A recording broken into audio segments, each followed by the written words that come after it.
Morning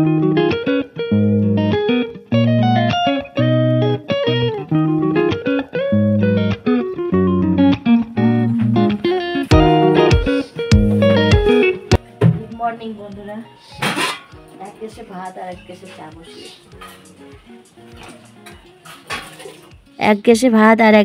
বসিয়েছি। স্নানটা বাসি কাজকর্ম হয়ে গেছে, কিন্তু পূজাটা দিতে পারলাম না, কারণ যদি পূজাটা দিতে যাই অনেকটাই বেলা হবে। আর যেহেতু কলের পাড়ের কাজ সাথে সাথে না আজকে অনেকটাই লেট হয়েছে। তো বন্ধুরা, আমার সর্দির জন্য আর কি গলাটা বসে গেছে, সর্দি কাশে ভর্তি, তো এই জন্য একটু সবাই মানিয়ে নিও। আর এই তো এখন বাচ্চাদের খাইয়ে ঠাইয়ে স্কুল পাঠাবো, তারপরে আর কি পূজাটা দিয়ে নিব। পূজাটা দিলে ভালোই হতো, কিন্তু সময় একদমই পেলাম না। আজকে কিন্তু একবারে বড় হাঁড়িতেই ভাত বসালাম, কারণ একটু যখন সময় আছে তো ভাতটা হয়ে গেলে আর কি এগিয়ে থাকবে, বাচ্চাদের দিব আর দুপুরবেলা হয়ে যাবে, আর আমি নিজেও একটু খাবো। আর কয়েকদিন ধরে তো এই ঠান্ডার জন্য একবার করেই খেতাম, আর সর্দি জ্বরের জন্য তো খাওয়ার একদমই রুচি নেই। তো ভাবলাম যে না, একবারে ভাতটা বসিয়ে দিই। আর হলো এদিকে ভাতটা হয়ে থাকলে আমার অনেকটাই আগাবে। আর যেহেতু ঠান্ডা কম, এখন কিন্তু এই 10টার দিকে আর কি ভাত যদি রাঁধি দুপুরবেলা আর কি অতটা খারাপ লাগে না, যেহেতু ঠান্ডা কম, এর জন্যই। আর এই যে একটু আলু ভাজা করে নিচ্ছি, কারণ ছেলে মেয়েকে আর কিছুই দিতে পারি না সকালবেলা, ওই আলু ভাজা ভাত দিই, ওটা খেয়ে যায়। আর ছেলে মেয়ে যেহেতু আলু ভাজা ভালোবাসে, এর জন্যেই।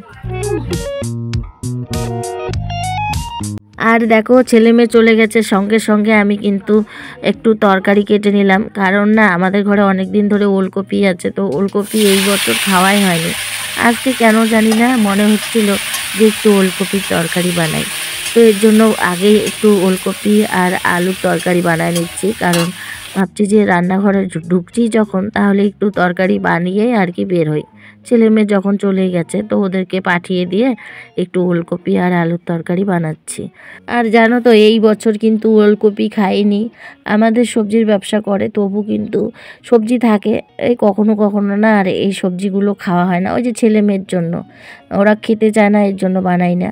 তো এই যে দেখো, একবারে রান্না বান্না করে ওলকপির তরকারিটা তোমাদের সঙ্গে শেয়ার করে নিলাম, কারণ তখন ফোন এসেছিল, এর জন্য কিন্তু আমি আর কি ওলকপি তরকারিটা রান্না দেখাতে পারলাম না। ওইদিকে আমার তরকারিটা হয়ে গেছে, চলে এসেছি ঠাকুর ঘরে, আর এখন কিন্তু ঠাকুর পূজাটাও দিয়ে নিচ্ছি।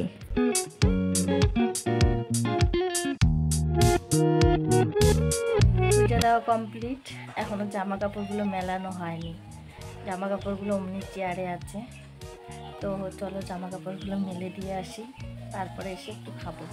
অনেকটাই বেলা হয়েছে, কি বলি আর, টুকটাক কাজ করতে করতে এতটা তাড়াতাড়ি করে সময় যায় না, কি আর বলে। মনে হয় সময়টা আর একটু বাড়লে মনে হয় আমাদের সুবিধা হতো, কারণ সময়ের সঙ্গে আর পেরে ওঠা যায় না, আমি পারি না।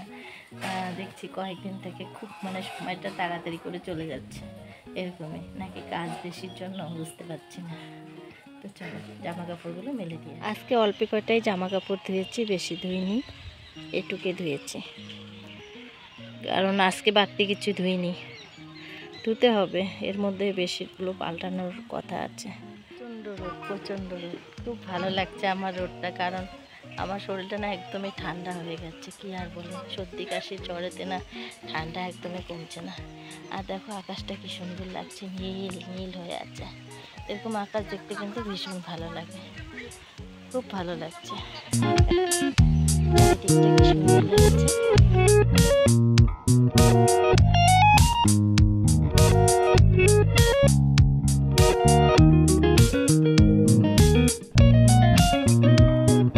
তারপরে আর সারাদিন কোনো ভিডিও করিনি। এখন সন্ধ্যাবেলা, এখন রেডি হয়েছি, ডাক্তারের কাছে যাব, সেটাই তোমাদের সঙ্গে শেয়ার করে নিচ্ছি, কারণ শরীরটা একদমই ভালো না। আর এই তো ডাক্তারের কাছে ওষুধপত্র নিয়ে এখানে একটু দাঁড়িয়েছি, কারণ ওর বাবা গেছে মাছ আর মাংস আনতে, দুপুরবেলা সেরকম কিছু রান্না হয়নি, তো এর জন্য মাছ আর মাংস নিয়ে এসেছি। আর দেখো এখন বানাচ্ছি ফ্রাই রাইস, কারণ দুপুরবেলা আজকে সেরকম কিছু রান্নাবান্না হয়নি। তো বড় মেয়ে বলছিল যে মা ফ্রাইড রাইস খাবো। তো কয়েকদিন ধরে ও বলছিল, কিন্তু শরীর খারাপের জন্য না বলে ঠিকই, কিন্তু করতে ইচ্ছে করে না। ওই যে যতটুকু না করলে না হয় ততটুকুই করছি। আর যারা নাকি আমার ডেইলি ভিডিও দেখছো তারা তো বুঝতেই পারছো আমি কতটুকু কাজকর্মর মধ্যে আর কি আছি। যাই হোক, আজকে একটু বানালাম, কারণ বাড়িতে আবার একটু আত্মীয় এসেছে সন্ধ্যাবেলা, ওরাও খাবে। তো এর জন্য কিন্তু ফ্রাইড রাইস রান্নাটা করলাম আর কি। আর ওর বাবা বানালো চিকেন কষা। তো যেদিন করে আমাদের রাত্রিবেলা করে মাংস নিয়ে আসে সেদিন করে কিন্তু ওর বাবা রান্না করে, আর দিনের বেলা করে কিন্তু যেদিন মাংস আনে সেদিন আমি রান্না করি। কারণ দিনের বেলা তো ওর বাবার সময় হয় না, ওই রাত্রিবেলা যদি মাংস আনে তাহলেই আর কি সময় পায়।